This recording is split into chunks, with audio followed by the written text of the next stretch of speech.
माझ्या महाराष्ट्रातील बांधवांनो, भगिनी आणि मातांनो, नमस्कार. जय महाराष्ट्र. काय बोलू, कारण गेले काही दिवस त्याच गोष्टी पुन्हा पुन्हा सांगतोय. दिवस एक एक एक एक एक एक उजाडतोय, मावळतोय. नवीन दिवस उजाडतोय, तोही मावळतोय. अनेक जण मला प्रश्न विचारतात, म्हणजे प्रश्न तोच आहे जो तुमच्याही मनात आहे, माझ्याही मनात आहे. एकूणच हे जे काही युद्ध चालू आहे, मला एका लता दीदींच्या गाण्याची आठवण आली. संपूर्ण जगाची अवस्था सरणार कधी रण, याच परिस्थितीत आहे. वाट बघतोय आपण, हे रण संपणार कधी. आणि हे रण लढताना, युद्ध लढताना मागेही आपल्याला बोललो होतो की शत्रू समोर असेल तर आत्तापर्यंत आपण हिंदुस्थानी सगळे जे आहेत, सगळे माझे महाराष्ट्रातले माता भगिनी बांधव आहेत, त्यांनी एक गाव दोन तुकडे करून ह्या शत्रूचा कधीच नायनाट केला असता. पण हा शत्रू दिसत नाही आहे ना, तीच तर पंचायत आहे. आणि हा शत्रूसुद्धा एवढा विचित्र आहे की तो आपल्याच लोकांच्या माध्यमातून आपल्यावरती हल्ला करायला बघतोय. पण तरी देखील आपण सर्वांनी जो एक अभूतपूर्व पराक्रमच, मी म्हणेन, होय पराक्रमच आहे, अभूतपूर्व पराक्रम केलेला आहे की संयम, धैर्य, हिम्मत, जिद्दीने लढतो होता आपण. आणि ही जिद्द, मला खात्री आहे उद्या हे आपलं युद्ध सुरू होऊन, म्हणजे महाराष्ट्राचं 6 आठवडे पूर्ण करतो आपण. 6 आठवडे फार मोठा काळ आहे. गेल्या वेळेला बोललो होतो तेव्हा 5 आठवडे पूर्ण केले होते. आता 6 आठवडे उद्या पूर्ण करू. आकडेवारी काय आहे, महाराष्ट्रामध्ये काय चाललेलं आहे, अनेकांना प्रश्न पडतो. मुंबईत काय चाललंय, महाराष्ट्रात काय चाललेलं आहे.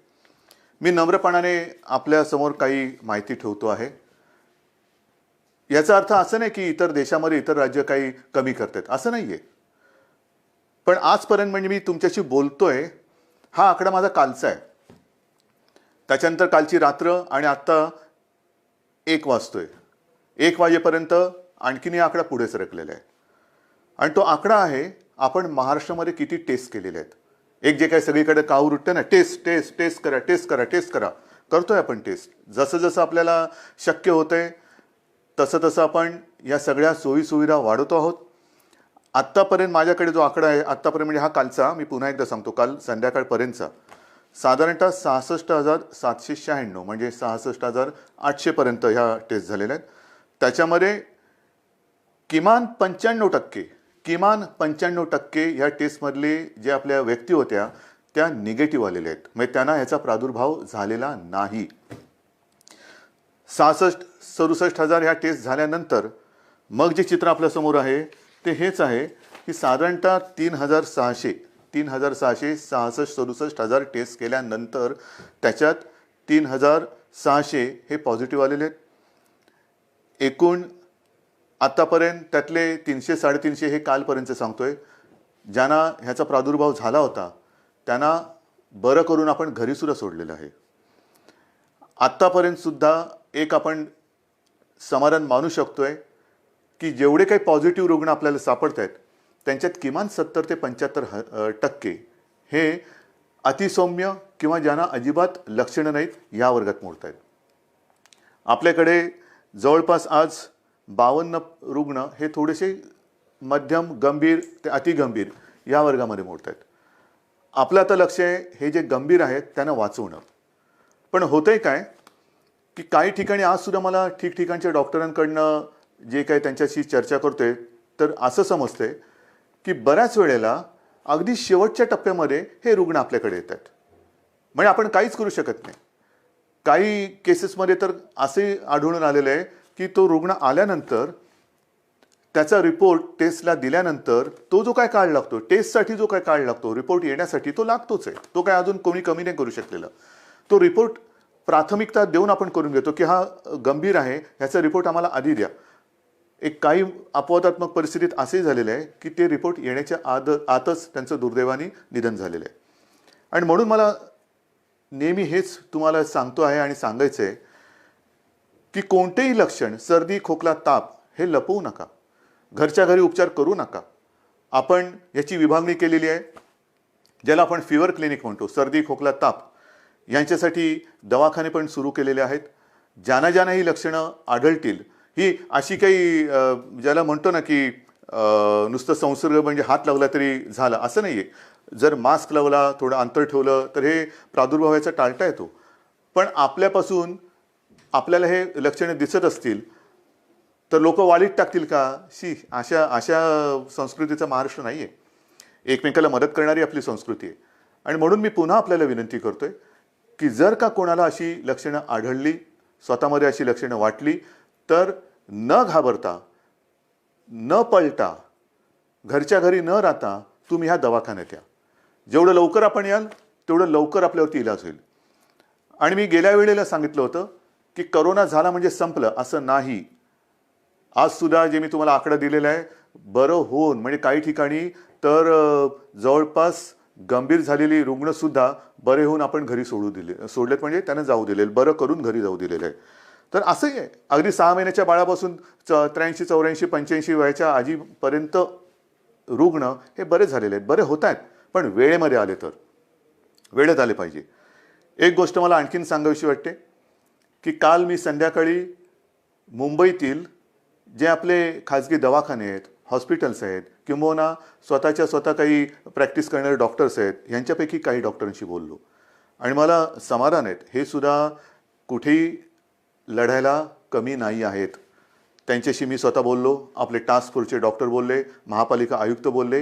या सर्वांनी एक आपल्याला आश्वासन दिलेलं आहे, विश्वास दिलेला आहे की आज उद्यापासून ह्यांच्या सगळ्या ज्या काही प्रॅक्टिस आहेत, विशेषतः नॉन कोविड पेशंटसाठी, नॉन कोविड म्हणजे ज्यांना कोविड नाही आहे, कोरोना झालेला नाही आहे, असे सुद्धा अनेक रुग्ण, त्यांच्या जुन्या तक्रारी आहेत. कोणाला किडनीचे आजार आहेत, कोणाला हृदयरोग आहे, कोणाला मधुमेह आहे, इतरही काही व्याधी आहेत, काही जणांना अचानक होत आहेत. तर त्यांच्यावरती उपचार करण्यासाठी हे क्लिनिक, हे दवाखाने आणि हे हॉस्पिटल्स ही कोणत्याही परिस्थितीत चालू पाहिजेत.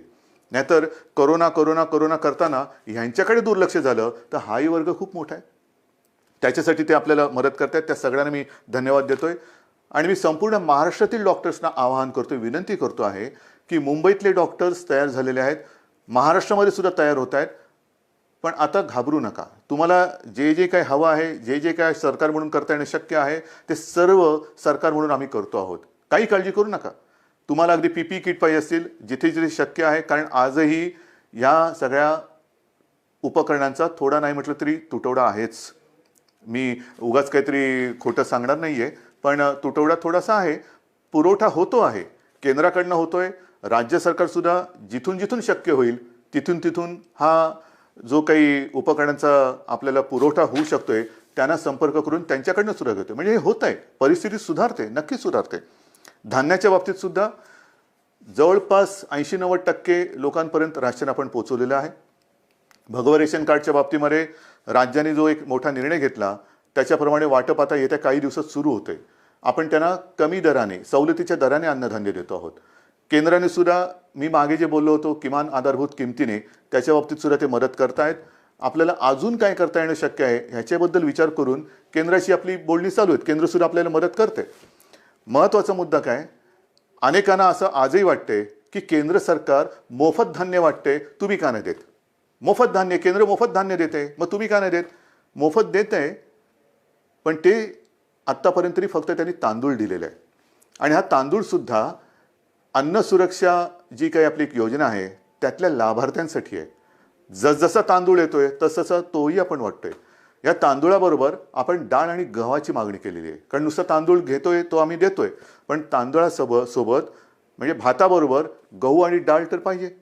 त्या गहू आणि डाळीची सुद्धा आपण मागणी केलेली आहे. आणि मला विश्वास आहे अजून जरी त्याच्यात काही सुधारणा झाली नसली तरी लवकरात लवकर केंद्र सरकार ही आपली मागणी मान्य करून डाळीचा आणि गव्हाचा सुद्धा पुरवठा आपल्याला करेल. तो जसा येईल तसं तो आपण वितरण करायला त्याची सुरुवात करतोय.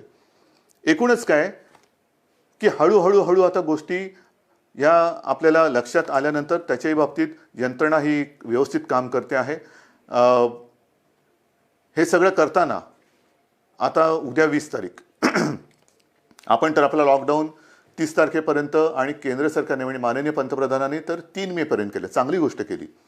ह्याचं कारण असं की गेल्या काही दिवसामध्ये हे जे काही आकडे आहेत हे केंद्र सरकार सुद्धा बोलते की थोडेसे त्याच्यामध्ये घट होते. महाराष्ट्रामध्ये सुद्धा आणि मुंबईमध्ये सुद्धा मी अद्याप काही बोलणार नाहीये.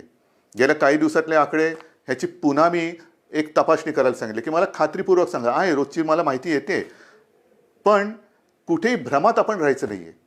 कारण हा कोरोना जो आहे जगभराचा आपण अनुभव घेतला तर त्याची वाढ होते, पुन्हा थोडी खाली होते, पुन्हा वरती येतो, पुन्हा खाली जातो. हे थोडं वरखाली होतं. खाली लवकर येईल आणि वर जास्त जाणार नाही ह्याची दक्षता आपल्याला घ्यायची. कुठेही भ्रमात राहून चालणार नाही, गाफील राहून चालणार नाही. आता काय झालं, आला खाली नाही, खाली नाही, तो खाली आला आणि आपण गाफील राहिलं तर तो खाली आणि जाऊ रे. तर तसं नकोय, मला गाफील राहायचं नाहीये.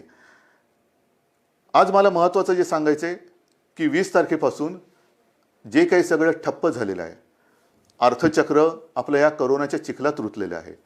अर्थचक्र हे पुन्हा फिरवायलाच पाहिजे, नाहीतर कोरोनातून आपण बाहेर पडू आणि आर्थिक संकटात म्हणजे आगीतून फुफाट्यात.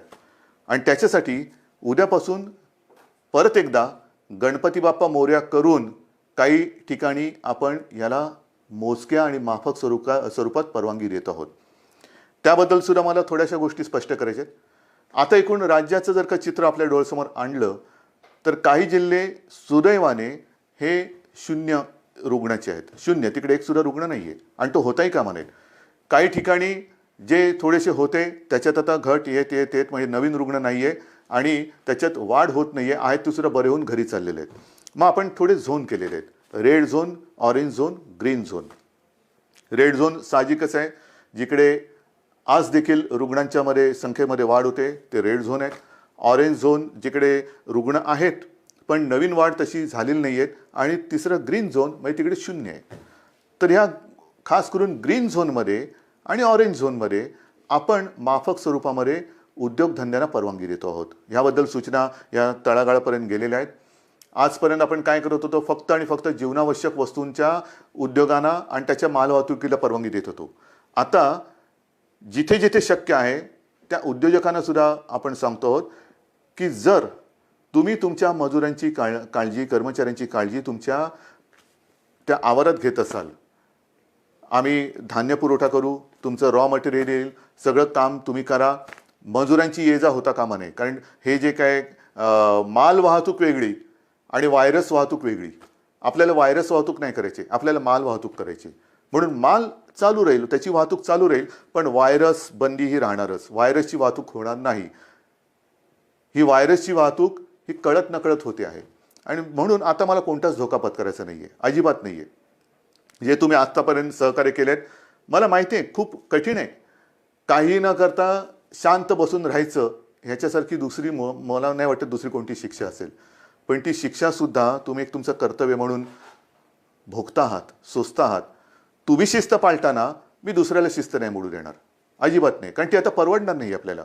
आणि त्याकरता आपण ह्या काही गोष्टी सवलती म्हणा किंवा थोडीशी एक हातपायाची म्हणजे बराच वेळ अंग आखडून गेल्यानंतर हळूहळू आपण सुरू करतो ना, तसं सुरू करायचं आहे. एकदम उठून उड्या मारायला लागला तर पुन्हा काहीतरी व्हायचं. तर तसं नाही, हळूहळू शिथिलता आणत आपण पुन्हा पूर्वपदावरती यायचं आहे. आणि त्याच्याकरता ह्या काही ज्या मुभा म्हणतोय त्या आपण देतो आहोत. त्याच्यामध्ये साहजिकच आहे, शेती आणि कृषी याच्यात पहिलेही बंधन नव्हतं, आताही राहणार नाही. जीवनावश्यक वस्तू, त्यांचा पुरवठा, त्यांचं उत्पादन ह्याच्यात कुठेही एक रुकावट येणार नाही. इतरही काही ज्या काही गोष्टी आहेत त्याची सुद्धा वर्गवारी केलेली आहे. केंद्राकडनं सुद्धा आत्ताच एक सूचना आलेली आहे, सूचनाची नियमावली आलेली आहे, त्याच्याप्रमाणे सुद्धा काही होईल. म्हणजेच काय की एक लक्षात घ्या की जिल्ह्याच्या विषयी आपण उघडत नाही आहोत, अजिबात नाही. या जिल्ह्यातून त्या जिल्ह्यात जायला अजूनही परवानगी दिलेली नाही. फक्त माल वाहतूक होत राहील, पण आपण तर घरातच राहायचं आहे. जिल्ह्यातल्या जिल्ह्यात जिथे म्हणजे हे जिल्हे जिथे त्याच्यात काही 0 आहे, ग्रीन झोन आहे, तिथल्या तिथे म्हणजे तिथे आता कोरोना नाही आहे, त्याच्यात आपण तिथल्या तिथे ये जा करायला देतोय. दुसऱ्या जिल्ह्यात त्या जिल्ह्यात देतोय. पण ह्या जिल्ह्यातली माणसं त्या जिल्ह्यातली माणसं ह्या जिल्ह्यात, हे आता तरी आपण होऊ देत नाहीये. किमान 3 मे पर्यंत तरी ही बंधन आपल्याला पाळायचे. आणि हे करताना मला साहजिक आहे की काही जणांच्या मनासारखं होतंय, ते आपल्याला आशीर्वाद देत आहेत, माझं कौतुक करतायत, उद्धवजी चांगलं काम करतायत. काही जणांच्या मनासारखं होत नाही आहे, साहजिकच आहे, ते माझ्यावरती थोडेसे रागावले असतील. खास करून मी माझ्या पत्रकार बांधवांना सांगतोय, पत्रकार बांधव, कारण काल आपण एक नियम सगळ्यांना सांगितला की वृत्तपत्रांवरती बंदी नाही आहे, अजिबात नाही आहे. वृत्तपत्र ही जसं आपण पेपर स्टॉल म्हणतो तिथे उपलब्ध करायला काही हरकत नाही आहे, पण खास करून मुंबई पुणे जिथे रेड झोन आहे तिथे मात्र घरोघरी वृत्तपत्र आज तरी टाकू देणं हे मला योग्य वाटत नाही आहे. मला कोणाशी वाद नाही करायचा की याने काय होतं त्याने काय होतं, नाही. कदाचित माझी भीती अनाठही असेल, भीती अयोग्य असेल. मला कोणी वाईट म्हणतील म्हणू देत, मी महाराष्ट्रासाठी वाईटपणा घ्यायला तयार आहे, जरूर तयार आहे. जर माझ्या महाराष्ट्राचं भलं होणार असेल आणि त्याच्यासाठी मी वाईट ठरत असेल तर मी वाईटपणा घ्यायला तयार आहे. अत्यंत नम्रपणाने, जसं तुम्ही माझं कौतुक करता तसंच हा वाईटपणा सुद्धा मी स्वीकारायला तयार आहे. पण कृपा करून आत्ता ह्या आणीबाणी म्हणजे हे आरोग्यविषयक आणीबाणी असताना त्याच्यात मला कोणताही धोका घ्यायचा नाही आहे. अयोग्य योग्य हे उद्या कळेल, पण समजा कुठे काही फटकन काही घडलं तर मला आता मुंबई पुणे आणि इतर कुठे काय असेल तिथे हे कोणत्याही परिस्थितीत संकट संपवायचं आहे. आणि म्हणून मी आपल्याला सगळ्यांना सांगतो की आजपर्यंत जसं तुम्ही मला सहकार्य केलं तसंच सहकार्य हे मला नाही, आपण आपल्याला स्वतःला सहकार्य करतोय. याचं कारण आज तरी या रोगावरती औषध आलेलं नाही, कोणती लस आलेली नाहीत, प्रयोग सुरू आहेत. पण असं ठामपणे कोणी सांगत नाही हे औषध घ्या म्हणजे पी हळद आणि हो गोरी, असं काही नाही आहे. अजूनही असं सापडलेलं नाही आहे. ते सापडेल तेव्हा हे सगळीकडे होईल, मग ही भीती कमी होईल. पण आत्ता तरी याच्यापासून लांब राहणं हे एवढाच हा एकच उपाय आपल्याकडे आहे. आणि त्याकरता मी पुन्हा एकदा आपल्याला सगळ्यांना सांगतोय की एकतर जरी ही थोडीशी मुभा आपण सर्वांना देत असलो तरी नागरिकांना कृपा करून विनंती आहे की आपण मात्र घराबाहेर पडायचं नाही आहे. अत्यंत आवश्यक असेल तेवढ्या पुरतंच घराबाहेर पडा. पडताना घरगुती मास्क असेल तो वापरा. आल्यानंतर म्हणजे काही ठिकाणी अँटी कोरोना पोलीस, मला समाधान वाटलं की काही ठिकाणी सुरुवात झाली. अगदी पोलीस अधिकाऱ्यांच्या घरात सुद्धा अँटी कोरोना पोलीस आलेले आहेत. मी काल ऑनलाईन बातमी बघताना आपल्या विश्वास नांगरे पाटलांना त्यांच्या घरात जाताना त्यांच्या अँटी करप्शन पोलीसने अडवलेलं आहे की बाबा थांबा, बाहेर फोन तुमचा सॅनिटाईज करा, हात धुवा, आत आल्यानंतर पहिला आंघोळीला जा. हे फार महत्त्वाचं आहे. अँटी कोरोना पोलीस म्हणजे घरातल्या घरात आपण काळजी घेणं गरज आहे. आपल्या मातापित्यांची काळजी घेणं, विशेषतः ज्यांना हे काही विकार असतील, डायबिटीज असेल, हृदयविकार असेल, इतरही काही मधुमेह असेल, ते वेळच्या वेळेला औषध घेत आहेत की नाही आणि त्यांची ही सगळी जी लेवल आहे, हे जे काही विकार आहेत ते मर्यादेच्या आत राहतात की नाही हे बघणं हे आपल्या घरातल्या सगळ्यांचं कर्तव्य आहे. काही ठिकाणी मला अशी मेसेज येत आहेत की लहान मुलं आपल्या वाढदिवसाचे पैसे, आपल्या खेळण्यासाठी साठवलेले पैसे, कोणी सायकलसाठी साठवलेले पैसे हे मुख्यमंत्री सहायता निधीला देत आहेत. काय बोलायचं या मुलांना?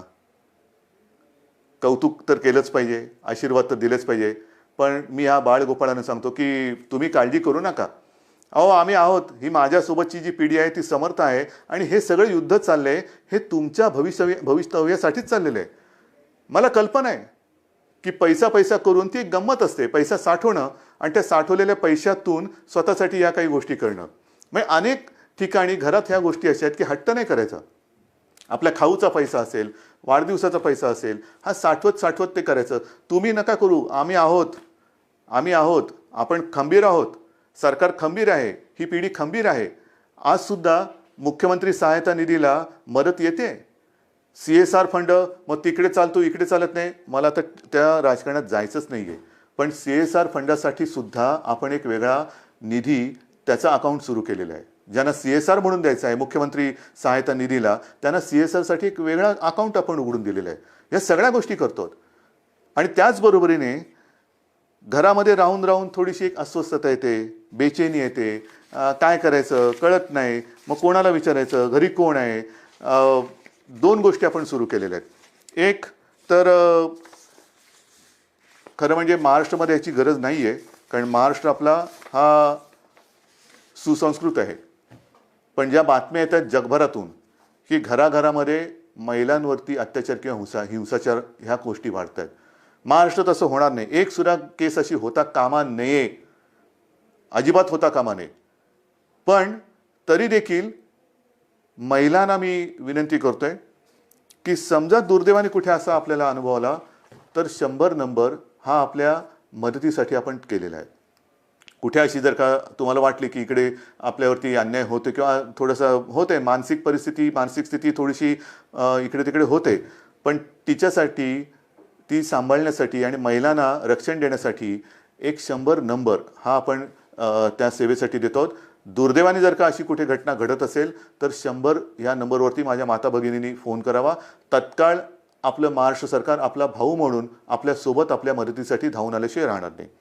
आणि हे सांगत असताना मी आणखीन 2 नंबर आपल्याला सांगतोय, कारण इतके दिवस घरी राहिल्यानंतर मन अशांत होणार, मनात बेचैनी वाढणार, एकटेपण वाटणार, काय करावं कळत नाहीये, थोडंसं वैफल्य वाटणार. मग काय करायचं? तर त्याच्यासाठी सरकारने 2 नंबर आपल्यासाठी दिलेले आहेत. घेता लिहून? कागद पेन आहे हातामध्ये? ठीक आहे, बघा पटकन.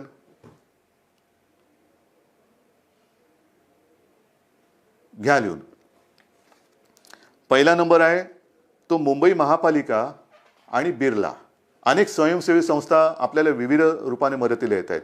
कोणी अन्नधान्य देत आहे, कोणी पैसे देत आहे, कोणी उपकरणं देत आहे, काही या सेवा देत आहे. त्याच्यामध्ये बिर्ला आणि मुंबई महापालिका ह्या दोघांनी मिळून एक सेवा सुरू केलेली आहे. नंबर नीट लिहून घ्या. 1800 लिहिलात? 1800 120 820050. पुन्हा एकदा सांगतो. 1800 120 820050. हे मुंबई महापालिका आणि बिर्ला यांच्या सौजन्याने आहे. दुसरा नंबर जो आहे त्याच्यामध्ये आपला आदिवासी विभाग आहे. त्या आदिवासी विभागाने एक जबाबदारी घेतली, त्यांना सुद्धा धन्यवाद देतो. त्यांच्यासोबत प्रोजेक्ट मुंबई ही एक संस्था आहे आणि दुसरी प्रफुल्ला. ह्या तीन जण मिळून त्यांनी सुद्धा ही एक सेवा सुरू केलेली आहे. तोही नंबर देतो. तो नंबर घ्या. 1800 बरोबर आहे. 1800 102 4040. सांगू परत? घ्या. 1800 102 4040. तर असं हे आपण जे काय करता येणं शक्य असेल ते करतोय. पण तूर्त 3 मे पर्यंत बाकी सगळ्या गोष्टी ह्या लॉकडाऊनमधल्या तशाच बंद राहतील. कोणत्याही स्वरूपाचे धार्मिक, राजकीय, सांस्कृतिक कार्यक्रम हे महाराष्ट्रामध्ये होणार नाही. कोणत्याही प्रकारची रेल्वे वाहतूक, विमानाची वाहतूक ही महाराष्ट्रात, मुंबईत होणार नाही. वृत्तपत्र माझ्या बांधवांना त्यांना सांगतोय की काल मी काही जबाबदार संपादकांशी आणि व्यक्तींशी बोललो. त्यांच्याशी त्यांना नीट समजून सांगितल्यानंतर त्यांनाही हे लक्षात आलेलं आहे. येत्या 2-3 दिवसात मुंबई पुन्हा वगळून इतरत्र महाराष्ट्रामध्ये आपण काय करू शकतो त्याच्याबद्दल आपण निर्णय घेतो आहोत. काळजी करू नका. सगळ्यांनाच कामं करण्याची इच्छा आहे. कोणालाच असं वाटत नाही आहे की हे बंधन आपल्याला फार हितकारक आहे. अजिबात नाही आहे. शेवटी बंधन टाकणं ही आनंदाची नाही तर अत्यंत क्लेशकारक गोष्ट असते. तुम्हाला मी उलटं मुख्यमंत्री म्हणून आणि सरकार म्हणून आमचं काम असं आहे की जास्तीत जास्त स्वातंत्र्य, एक मोकळेपण हे आपल्या जनतेला द्यावं, आनंद त्यांना द्यावा. पण ही परिस्थिती अशी आहे की सगळ्यांना बंधन आणण्याची एक विचित्र परिस्थिती या सरकारवरती आणि संपूर्ण जगावरती आलेली आहे. मला खात्री आहे की ह्या सगळ्या गोष्टी आपण समजून घेत आहात. समजून घेतल्या नसत्या तर तुम्ही सहकार्यच केलं नसतं. विशेषतः जे इतर राज्यातले मजूरसुद्धा आहेत त्यांनीसुद्धा आता सहकार्य करण्याचं एकूण मला दिसतंय की ठरवल्यासारखं आहे, कारण ते सुद्धा शांत झालेले आहेत. त्यांच्यासाठी मी पुन्हा बोलतो कि केंद्र सरकार के साथ हमारी बात चल रही है. आने वाले कुछ ही दिनों में मुझे पक्का भरोसा है, विश्वास है कि कुछ ना कुछ तो रास्ता निकल आएगा, निकल कर आएगा. और आप चिंता मत करो, महाराष्ट्र में आहिस्ते आहिस्ते हम काम शुरू करने जा रहे हैं. अगर संभव है तो आप आइए, काम पर लौट आइए, आपकी रोजी रोटी चालू रहेगी. और जिस दिन ये माहौल है ये खत्म हो जाएगा, मैं आपको वचन देता हूं कि आपके घर तक महाराष्ट्र सरकार आपको पहुंचाएंगी. लेकिन हम चाहते हैं कि आप जब भी घर जाएंगे, पूरा परिवार आपका वहां होगा, आप यहाँ हैं. ये अच्छी बात नहीं है, मैं भी मानता हूं, समझता हूं. लेकिन जब भी आप घर लौटेंगे, एक खुशी खुशी जाओ, डर कर नहीं जाना. वो भी डरे हुए हैं, आप भी डरे हुए हैं. आप उनको बता दीजिए, हमारे महाराष्ट्र में हम हैं, महाराष्ट्र की सरकार हमारा अच्छा ख्याल रख रही है. आप हमारी चिंता ना करें, आपकी भी चिंता, वहां की सरकार आपका ख्याल रख रही है, तो आप भी चिंता ना करें. लेकिन सब संभल कर रहिए. ये दिन कुछ ही दिनों का सवाल है, ये भी दिन निकल जाएंगे और फिर से मुझे पक्का भरोसा है खुशी की दिन लौट आएंगे. और इन शब्दों के साथ सबको मैं आभार व्यक्त करता हूं, धन्यवाद देता हूं. सगळ्यांना जय हिंद, जय महाराष्ट्र. लढायचंच आणि जिंकायचंच.